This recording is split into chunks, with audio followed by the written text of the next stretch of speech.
What is going on, dreamers? So today we're going to be taking a look at a clip from Piers Morgan Uncensored, and he is having a discussion with Mr. Jordan Peterson. Man, Jordan Peterson is a huge inspiration of mine. He's a clinical psychologist. Does a lot of work discussing mental health with particular focus on how it addresses male mental health and how little adjustments in life can lead to a decrease in the amount of men that are not only depressed, but the amount of men that are facing this like sort of catastrophic life crisis when they're tasked with being adults essentially, and addressing the errors of Gen Z. He does a lot of talk surrounding around that. But today, Meghan Markle had a lot to say about him, and Mr. Peterson was given the platform to speak back by Piers Morgan Uncensored. So we're going to give it a look. Let's do it. Well, clinical psychologist Dr. Jordan Peterson is one of the world's most famous and fascinating intellectuals. His books Yes, sir. are bestsellers, tens of millions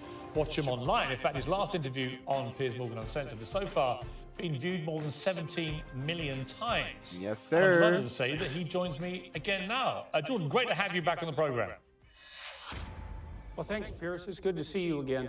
I was absolutely my guy, astonished, man. really. Maybe I My shouldn't have guy. been, but by the reaction to our last interview worldwide.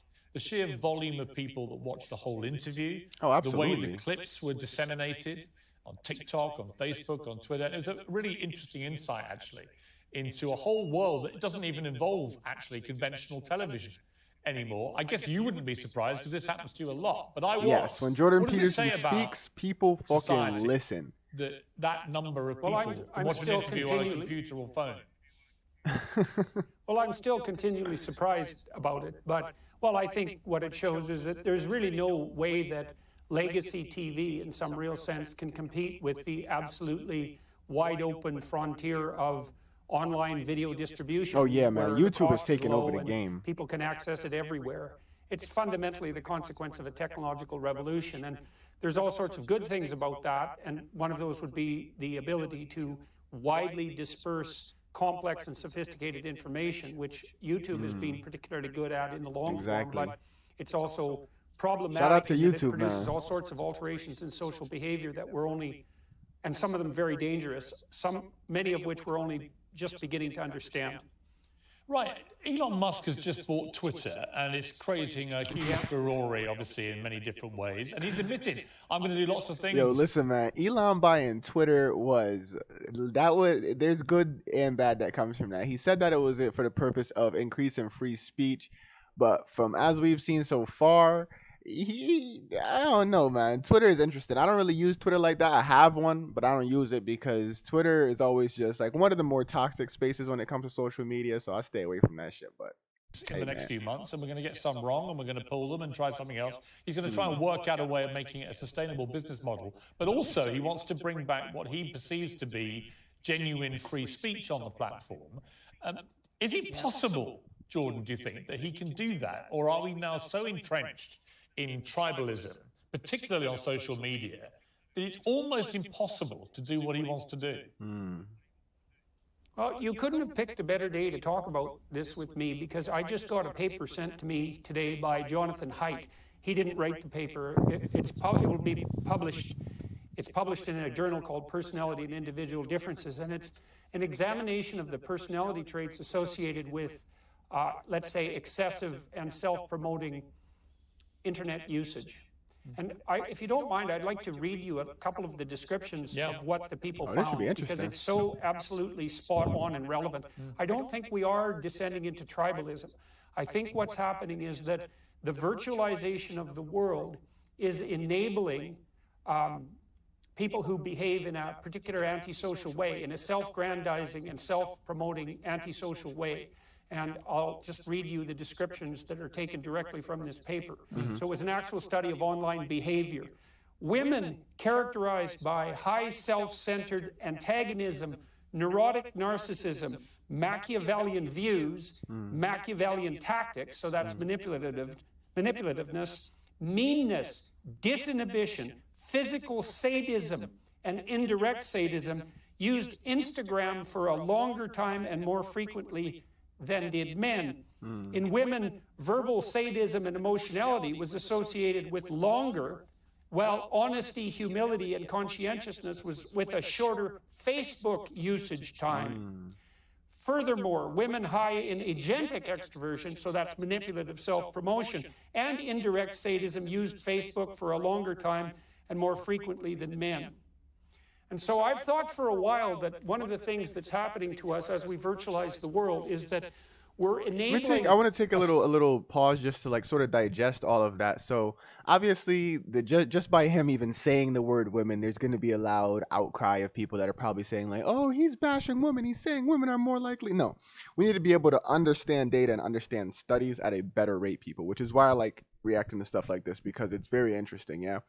So basically, what he's saying is that the data suggests that, firstly, women who identify with these characteristics that he identified, so self-aggrandizement, physical sadism, so all of the things that are associated with being willing to sort of like detrimentally affect yourself at the benefit of gaining more clout, gaining more followers, gaining more notice from just the public, from whoever is consuming your content. Sorry, being able to do that allows for that population to feel better about themselves, and therefore continue to use these social media platforms despite the harm it's causing. So I think that's a very good point, is that the reason that it's becoming so hard to have conversations even is because, and it's a larger percentage of women than it is men, are using these platforms for longer periods of time than their male counterparts, because they are the ones that's benefiting from it most, despite the fact that it might be a detrimental effect not only to them, their physical and mental health, and to those who consume their content.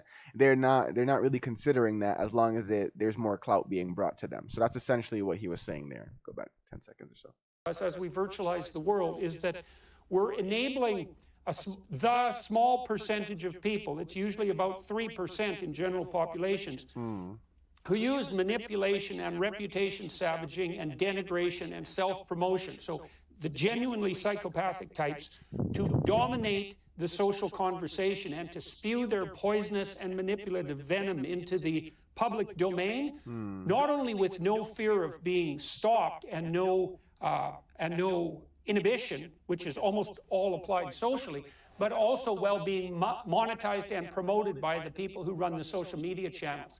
And every society forever has had to contend with a small percentage of people who will utilize all the benefits of society only for themselves. They had to contend with the fact that those people, if not brought under control, can demolish the structure of the entire society. And I think the polarization that we're feeling is a consequence of their untrammeled expression online, Instagram, Facebook, and in online comment forums like Twitter. But that stuff you read out just seemed to be gender specific to women. Presumably it also applies in other ways to men as well on social media. Oh, yeah, well, I think the reason that it applied in this study in women is because Instagram is very heavy image use. It involves heavy use of images, and there are reasons to assume that because of that, it attracts women who are directed towards short-term impulsive mating strategies, and that's another sign of impulsive, antisocial, and psychopathic behavior. We can take another pause there. I think that's very important to highlight, and I won't react to the full interview here with Mr. Jordan Peterson. I'll watch the rest of it myself after this video is over. I think I'll go probably like halfway through, and then you guys can go over to Piers Morgan's channel and watch the rest. I think it's very important to stop and analyze, like, when we say things like, oh well, this is more affecting towards women, or this affects men more, it isn't out of misogyny. It isn't out of trying to pretend like, oh well, the problem is women and we should attack women because they're the problem. No, I think when you actually look at data, when you look at evidence, there is a resounding amount of data that's going to be able to suggest that these social media platforms are not only used to attract women more, but they're also more effective upon women. When you look at the status of, and don't get me wrong, that then trickles down to male audiences because obviously women sort of dictate the standard of what is acceptable when it comes to being the right male. So therefore, when their ideologies begin to change, I mean, just look at it this way: the strong man type, mentally tough, physically tough, and neglecting the toxic traits that come with that type of man used to be the norm back in the the 80s and previous to that, just being a strong physical assertive man that would do whatever he needs to get to the top. That's what was heralded back then. Now we take a look at how that's sort of switched and changed. I mean, we already know what's acceptable now. I mean, if you're a man that thinks he's a woman, I mean, there won't be as big of a backlash if you're a man that embraces a lot more feminine traits or doesn't really find a purpose in being assertive and being dominant and exhibiting the traits that we've sort of connected to masculinity. You are no longer admonished for that. You're no longer looked down upon for that, and you're no longer expected to change your viewpoints. In fact, you're accepted and you are sort of praised in a lot of communities nowadays for not adjusting or not fitting the type of man that was once heralded. And I think that's sort of what Peterson is highlighting now, is that with the rise of use of social media and its effect on women, these, even though it's a minority, the small amount of minority character types that are, they don't really care about the effects. They just want to get their point across and they want to bash other people and they want to be able to talk shit online and not get any repercussions for it. And they want to be able to say whatever they want and say that what they're saying is the truth and nothing else matters. Those type of people have been given a platform. And what happens when you platform people like that is that they can very, very, very easily take over and destroy an entire society. I mean, we've seen it many, many times in the past with different civilizations. When you have people with psychotic and just manipulative and sociopathic and psychopathic traits who are more loud and more vocal about their viewpoints, then that results in sort of this destruction. And it's slow, but it also isn't. And that's very weird to say it like that. It it's slow because it's subliminal, I should say. Sorry. It takes over the mind through the use of social media, through what you see and what you hear every day. But then within a matter of 5 to 10 years, you can see entirely different societies from what once was. I mean, just take a look at what America was in 2010 and now look at what we are in 2022. I mean, it's just proof and evidence right there. You'd see the same thing in men. In fact, I've been talking to psychologists, great psychologists, to make sure that I'm on the right track here about those who post repeatedly, say, in online forums, especially in relationship to comments. And you certainly see that same pattern of sadism, Machiavellianism, psychopathy, and narcissism characterizing the men who are also incentivized to use what used to be classic female antisocial strategies to advance themselves in the reputational hierarchy. But the bottom line exploiters, fundamentally. Right, but the bottom line is that there is a small percentage of people generating a vast amount of noise. Right. What impact is that happening on society, do you think? Well, I think it skews our perceptions of what normal people are like. We assume that what we're getting, when you sample the world, when you're walking through it, you make the assumption that you're getting an unbiased representation of the things going on around you. Correct. And when you're on an online platform and, say, reading comments, you also have the assumption that what you're seeing is something like a sample of public opinion.